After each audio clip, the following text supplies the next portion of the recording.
정철진 경제평론가와 함께 국내외 경제 뉴스 분석해 보겠습니다. 어서 오세요. 네, 안녕하십니까. 네, 안녕하세요.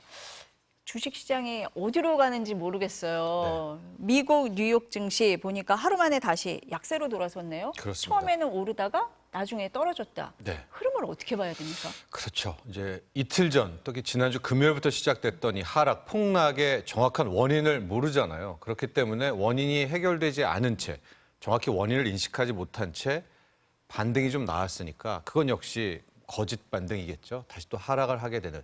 또 오늘 밤 오를지도 모릅니다. 또 내일 떨어질지도 모르고 아마도 우리가 정확한 이유를 모르기 때문에 거기에 대한 해결도 없고 그런 불확실성이 지속되면서 이런 급등락이 반복되는 것 아닌가 이렇게 볼 수가 있을 것 같습니다.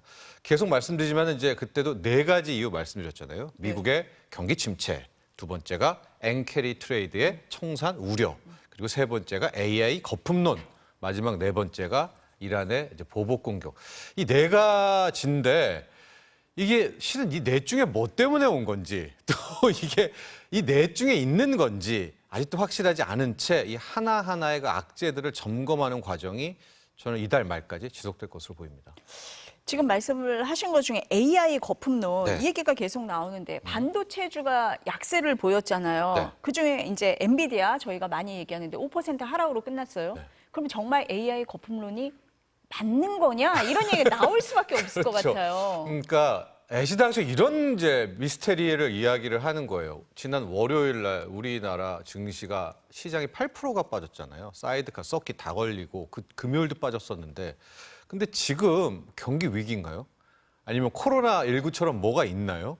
아니면 하다못해 2016년 미국의 신용등급이 강등됐나요? 뭐 IMF 위기인가요? 뭐 없이 이렇게 쳐버리니까 막 더 짜증이 나고 뭐 이렇다 이야기를 하는데 앞서 말한 그 네 가지 중에 마치 장님 코끼리 만지기처럼 각 전문가별로 이거 청산, 이 엔캐레이드 청산 때문이야, 뭐 경기도다 때문이야 그런데 이제 말씀하시는 그 세 번째 여기도 만만치 않게 많이 있습니다. AI 거품론 때문에 이렇게 시장이 폭락한 거야. 네. AI 반도체는 좋지만 이걸 가지고 서비스로 AI 서비스로는 돈은 못 벌잖아. 그렇다면 AI 반도체에 줬던 저 높은 밸류에이션 거의 뭐 50년치, 60년치를 줬기 때문에 저거는 이제 무너져야 돼라는 건데요. 간밤에는 이제 그게 좀 많이 작용을 해서 엔비디아도 5% 급락했고요. 엔비디아의 칩을 가지고 서버를 만드는 이제 슈마컴, 슈퍼 마이크로 컴퓨터라고 있거든요. 여긴 또 실적 부진의 20%가 폭락을 하고 필라델피아 반도체도 또 3% 빠지고 또 이렇게 된 상황이기는 합니다. 근데 오늘 또 몰라요. 왜냐하면 이 AI 거품론도 실체가 없잖아요. 다만 우리에게 그래도 끝은 있다라는 게 8월 28일이 엔비디아의 실적 발표입니다. 그러니까 아마도 AI 거품론의 모든 진위 여부의 판단은 8월 28일까지는 좀 끌고 가야 될 것 같아요. 8월 말까지는 기다려보자라고 그 세 번째 말씀하신 악재는요. 것 같습니다. AI 거품론은. 네. 그 미국 경기 침체 공포 이것도 여전한 것 같아요. 맞아요. 이제 그게 일자리 고용 지표 얘기를 하잖아요. 네. 그건 어떻습니까? 그게 이제 첫 번째죠. 미국의 경기 침체, 경기 둔화 우려. 이게 이제 그 다음 날 ISM 서비스업 제조업 지수 PMI 구매자 관리 지수가 발표가 됐고 그게 51로 나오면서 야 제조업은 안 좋아도 서비스업은 괜찮네. 뭐 이게 경기 침체는 아니네 그랬는데 이게 안 먹혔고요. 또 2분기 성장률 속보치도 거의 2%대 후반대 나왔는데 역성장을 해야 되잖아요. 경기 침체라면 마이너스. 뭐 2%대 후반인데 이것도 지금 안 먹혔어요. 간밤에는 또 어떤 일이 있었냐면 미국의 10년 만기, 10년물 국채의 입찰이 있었는데 이게 상당히 좀 안 좋았습니다. 그러니까 사람들이 미 국채도 난 못 믿겠어. 뭐 이렇다고 해석이거든요. 그러니까 미국 경기, 미국 경제에 대한 우려가 분명히 있는 것 같습니다. 그럼 이건 어떻게 해결해야 되느냐? 고용인 것 같아요. 이거는 고용이기 때문에 지난번에 이제 실업률 4.3% 나와가지고 3회 법칙 뭐 얘기하고 해서 떨어졌잖아요. 이거는 이제 매주마다 나오는 실업수당 청구 건수 봐야 되고 결정타는 9월 첫째 주 금요일 날 나오게 되는 8월에 비농업 부분 고용 지표와 이제 실업률을 보면 알 수 있을 것 같은데 한 3번 정도의 이제 매주당 나오는 실업수당 청구 건수를 본다면 고용도 이게 정말 폭망하는 건지 우리가 과도한 건지도 알 수 있기 때문에 첫 번째 이슈도 아직 살아는 있어서 이렇게 좀 시장을 좀 괴롭히고 있네요. 네. 그러니까 8월 말, 9월 초 나오는 지표들을 조금 더 봐야 된다 네. 이렇게 말씀을 하셨는데 9월에는 또 금리 인하 이슈가 또 있잖아요. 네. 근데 지난번에 나오셨을 때 뭐 긴급하게 금리를 인하할 상황은 아니다 이렇게 말씀을 하셨어요. 네. 어떻습니까? 그러니까 저는 이제 좀 다르게 본 거는 게 네 가지 가지고 막 갑론을박하잖아요. 아까 장님 코끼리 만지기처럼 엔캐리드 청산 우려가 이게 찐이야. 아니야. 미국의 경기 침체가 이것 때문에 빠진 거야. AI 거품이야. 이제 곧 12일, 13일 날 이란의 공격 때문에 다 떨고 있어 하는데 뭐가 됐건 저는 시장의 주포는 그러니까 가장 큰 손들은 요번 폭락을 통해서 얻을 수 있는 거는 최대 얻으려고 때를 쓰고 있다. 이렇게 보고 있거든요. 그래서 이들이 원하는 건 뭐냐? 이건 제 생각입니다. 저는 긴급 금리 인하를 원하는 것 같아요. 그래서 이제 8월에 이번 달에는 잭슨홀 미팅이고 FOMC 회의는 없고 9월 FOMC 회의인데 9월까지 못 기다리고 저는 연준이 어서라도 긴급 금리 인하를 나서는 걸 굉장히 그거를 땡깡을 부리고 있지 않느냐라고 보고 있거든요. 그런데 이런 속내를 아는지 아니면 그게 자기한테는 건방지다고 느꼈는지 연준 인사들이 간밤 오늘 새벽까지 돌아가면서 뭔 소리냐. 우리가 왜 긴급 금리 인하를 해야 되느냐. 긴급 금리 인하는 없고 지금의 통화 정책은 좋다. 또 굴스비 시카고 연은 총재는 이런 이야기도 했습니다. 연준의 의무는 물가 안정과 뭐 경제이지 주식 시장의 안정과 주식 시장을 살리려고 연준이 나서서 금리 인하한다는 건 말도 안 된다. 아주 이제 이렇게 직격탄을 날렸거든요. 저는 그러니까 더 땡깡을 부리고 오히려 시장을 뺀 게 아닌가 이렇게 보고 있어서 저는 그 넷 중에 그 악재 중에 뭐가 뭐 찐인지는 모르겠습니다만은 거기에 대한 이 주포들이 원하는 혜택, 거기에 대책은 저는 연준 너가 빨리 뭐라도 해 이거를 요구하고 있는 것이 아닌가라고 바라보고 있어서 결과적으로 저는 9월 FOMC 이전에 연준이 뭔가를 보여줘야 이 패닉셀은 좀 그나마 완전 바닥을 보일 수 있지 않을까 이렇게 보고 있습니다. 지금 이제 금리 얘기를 하시니까 일본에서는 당분간 금리 인상은 없다 네. 이렇게 얘기했어요. 네. 주가가 이제 세계적으로 폭락을 하니까 일본 은행을 엄청 비난했단 맞아요. 말이에요. 네. 그 영향입니까? 그렇죠. 앞서 우리가 네 가지 악재 중에서 이제 또 하나의 세 번째 악재에 있었던 일본 엔캐리드 트레이드의 청산 우려. 이거를 미는 전문가들도 되게 많아요. 지금 엔캐리드가 엄청나게 천문학적 규모의 엔캐리가 이뤄졌었다. 그런데 이게 청산된다고 생각해봐라. 그러니까 미리미리 큰 손들이 이제 투매를 한 거다라고 했고 실제 일본 중앙은행이 0.25% 금리 인상을 한 후에 이거 끝이 아니라 계속 올린다라고 굉장히 무섭게 이야기를 했기 때문에 실제적으로 이 엔캐리 트레이드 거의 무이자로 엔화를 빌려서 미국이든 한국 주식이든 샀던 이 돈들이 청산을 한 것 같기도 합니다. 그런데 이제 이거를 안다는 듯이 어제였죠. 이 우치다, 신이치 우치다 일본은행 부총재입니다. 총재가 나선 건 아니고요. 부총재가 이런 상황이라면은 일본은 금리 인상을 하지 않을게 또 이렇게 얘기를 하면서 갑작스럽게 이 엔캐리 트레이드 청산 요 악재는 이거 아닌가? 그래서 좀 되게 의기양양했거든요. 그래서 어젯밤 보신 분들은 뉴욕 증시도 상승 출발을 했고요. 그런데 이제 중반부터 와르르 무너졌기 때문에 저는 앞서 말한 것처럼 엔캐리 트레이드에 대한 청산이든 뭐 AI 거품이든 뭐든 이 주포들, 메이저들이 원하는 거는 이참에 하여간 얻을 수 있는 혜택은 다 얻을 정도로 한번 한 것이 아닌가라고 보고 있습니다. 그래도 다행이죠. 왜냐하면은 일본 중앙은행이 더 금리 인상한다면은 정말 막대한 금액들이 뭐 미국 주식도 팔고 채권도 팔고 한국 주식도 팔고 일본으로 엔화 값으로 들어갈 것 아니겠습니까? 일단 고악재, 그 세 번째 악재는 좀 단기 일단락은 되지 않았나 이렇게 보고 있습니다. 그럼 우리 증시는 어떻습니까? 우리 증시가 오늘 네, 또 변동성이 크고요. 오늘은 솔직히 말해서 이거는 오늘은 큰 기준이 안 돼요. 왜냐하면 오늘이 이제 8월 옵션 만기일이기 때문에 이런 옵션 만기일 혹은 369, 12에 나오는 선물 옵션 동시 만기일에는 뭐 실제적인 어떤 큰 흐름보다는 그날의 파생 포지션들 마지막 청산하고 정리하는 과정에서 이 원치 않은 방향성, 변동성이 막 나오고 있기 때문에 우리는 내일부터가 오히려 진짜적인 방향성을 잡힐 것 같은데 오늘 뭐 그렇게 제가 들어오기 직전까지의 흐름은 뭐 큰 급락은 아니지만 네. 그래도 뭐 이것은 뚜렷한 뭐 반등이라든가 이런 모습은 보여지지 않고 있고요. 만에 하나 오늘 뉴욕 증시가 한 번 더 빠진다고 한다면은 글쎄요. 그걸 오늘치까지 해가지고 더 내일 매를 맞을 수 있기 때문에 오늘은 좀 만기일 이슈 때문에 좀 부정확하다 판단을 내리기에는.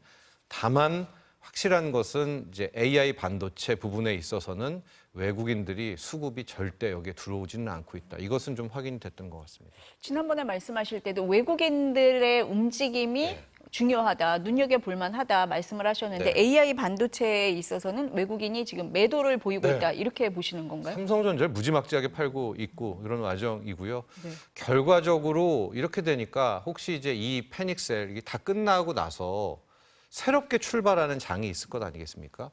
거기에서는 AI 반도체가 주도주가 아닌가? 주도주를 바꾸려고 이렇게 큰 손들이 이쪽을 때리나 매도를 때리나 좀 이런 우려와 생각도 분명히 갖게 됩니다. 아직 모릅니다. 하반기도 AI 반도체가 끌고 갈지 주도주가 교체될지는 모르겠지만은 현재까지 그 패닉셀 월요일 이후에 외국인들은 지금 절대 한국 주식을 사진 않고 있습니다. 삼성전자 얘기를 하셨으니까요. 또 삼성전자 HBM 소식이 로이터에서 어제 엔비디아 테스트 통과했다라고 했는데 삼성에서 즉각 또 아니다 그랬어요. 네. 이런 혼선이 왜 자꾸 나오는 겁니까? 그러니까 말입니다. 이거는 뭐 여러 가지 소식 통해서 뭐 기자들이 더 어떤 단독에 대한 욕심도 있을 것 같고요. 뭐 여러 가지들이 횡행하는 것 같은데 정리를 해드리면 HBM3는 일단은 됐고요. 그래서 HBM3는 생산하고 뭐 어떻게든 잘 하고 있습니다. 근데 3E에서 한 번 더 가는 겁니다. 8단과 12단 쪽에서의 문제인 것이고 더 마지막 경쟁력은 하이닉스와 삼성전자가 맞붙는 것은 HBM3 이 12단짜리인데 지난번 삼성전자 컨퍼런스 컨콜에서 3분기께에는 3E에 대한 양산을 시작할 것이다. 이제 이런 얘기를 했단 말입니다. 근데 삼성전자가 컨퍼런스 콜에서 뭐 그렇게 호들갑 떨게 이야기를 안 하는 편이어서 3분기에 3E가 양산돼 그러면은 12단은 아닐 것 같고 8단 정도는 이미 엔비디아의 샘플 퀄 테스트는 통과했기 때문에 삼성전자가 저렇게 얘기했지라고 해서 아마 로이터 통신이 미리 좀 썼을 수도 있고요. 그 기사를. 그런데 어찌됐건 8월, 9월께에는 3, 8단은 통과도 되고 생산 양산도 시작할 것으로 보여집니다. 그런데 이제 하도 우리가 이거는 다 알고 있기 때문에 그 이야기, 8단 이야기까지는 또 주가가 또 선반영했기 때문에 이제 우리는 3, 12단을 이제 삼성전자가 언제 샘플 퀄 테스트 통과하는지를 이제 봐야 될 것 같습니다. 근데 삼성전자는 즉각적으로 로이터 통신에 대해서 아니다. 아직도 테스트 진행 중이다라고 이야기를 했는데 뭐 이건 전형적인 삼성 스타일이죠. 그 99%가 됐다고 쳐도 안 된 거잖아요. 예, 그러니까 이제 부인을 했습니다. 보도는요. 전기차 얘기 한번 해볼게요. 네. 그 인천 청라에서 이제 전기차 화재가 난 다음에 다들 너무 불안해해요. 네. 그래서 정부가 전기차 배터리 정보를 공개하겠다 이렇게 얘기를 했어요. 그러니까 지금까지는 이 배터리가 어디서 만들었는지 뭐 제품명은 뭔지 이런 거 몰랐단 말이에요. 이렇게 하는 이유가 있는 거죠. 그렇죠. 필요한 것인데 못했던 것이고요. 또 뭐 법률적 미비이기도 하고 아직까지 뭐 우리나라뿐만이 아니라 전 세계에 두 가지가 다니잖아요. 이 내연차하고 전기차가 함께 다니면서 완벽한 전기차 쪽에 대한 뭐 규제라든가 규범들이 정립되지 못한 또 그런 것이다라고 볼 수가 있을 것 같은데 지금 가장 걱정되는 부분은 전기차 포비아에 대한 거죠. 이제 세상은 전기차로 가려고 하고 정부도 전기차 보급 계획도 있고 여러 개 계획을 짰는데 아마 시청자 여러분들도 지금 느끼셨을 겁니다. 전기차 차주분이 마치 과거 BMW 화재 났을 때 그 차주분들이 막 고개를 못 갔던 것처럼 웬만한 대형 빌딩에 지금 지하 주차장으로는 전기차를 아예 못 들어가게 막고 있고 뭐 이런 거거든요. 근데 이게 그러면서 또 전기차 차주와 내연기관차 차주가 뭐 아파트에서 좀 싸우면서 아예 지하 주차장에 이제 전기차 충전하는 거 다 못 써야 된다. 뭐 그럼 전기차 차주는 왜 못 쓰냐 뭐 이런 그러니까 차주끼리의 갈등으로 가는데 그러면은 안 되죠. 왜냐하면 이거 사건의 본질은 이제 벤츠의 잘못인지 아니면은 벤츠의 배터리를 공급했던 이제 중국의 그 파라시스라는 이제 10위권의 중국 배터리 업체입니다. 여기에서 불량이 났는지 지금 이거를 밝혀줘야 되는데 여기에 대한 밝히는 건 안 밝히고 지금 뭐 일단 우리 국민들끼리 전기차 포비아 이런 상황이 나오고 있어서 정부가 다음 달에 일단은 이제 대책은 발표한다고 하는데 그 대책 중에 하나가 방금 앵커께서 말씀하신 것처럼 전기차에는 배터리 가격이 한 40%, 50% 됩니다. 내연차는 엔진과 미션이 거의 그게 한 반을 차지하잖아요. 근데 배터리는 좀 특이하죠. 왜냐하면 내연기관차 현대차다.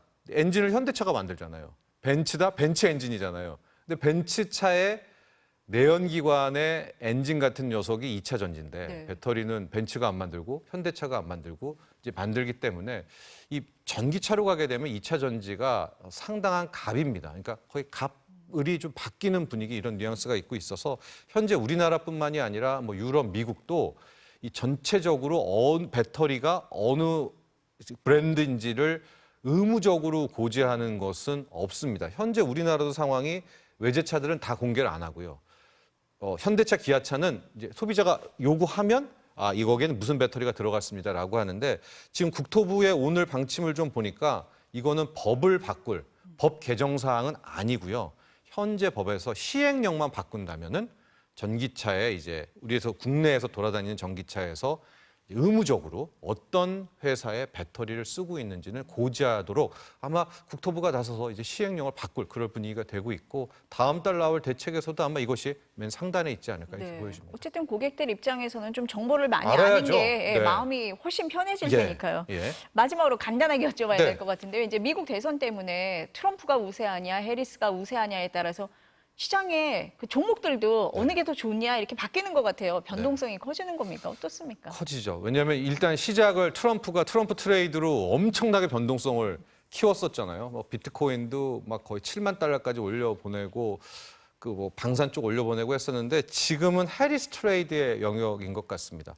해리스 후보의 부통령의 지지율이 상당히 좀 높아지고 있으면서 국내 증시에서는 그때도 좀 말씀드렸는데 그때는 테마라고 말했는데 이건 지금 완전히 찐 상승을 하고 있는 게 대마 관련주. 우리나라는 의학용 대마를 이제 처리하는 그런 회사들의 주가가 벌써 더블 이상을 불과 2주 만에 지금 가고 뭐 낙태 관련주들도 있고요. 더 근본적인 것이 풍력 관련주가 실은 최근 이번 주 들어서 굉장히 빠르게 반영을 하고 있거든요. 풍력 태양광은 민주당이 전통적으로 밀고 있는 네. 신재생 에너지 아니겠습니까? IRA 법안에는 또 태양광도 있고 그래서 지금 상황은 딱 해리스의 지지율과 함께 해리스 트레이드들 신재생 에너지라든가 뭐 낙태, 대마 관련주들이 좀 움직이고는 있는데 글쎄요, 이거 대마 관련주 이거를 이제 테마주에 휩쓸지 마십시오라고 이렇게 조언을 해드리고 또 막 30%씩 오르니까 이건 뭐 개인의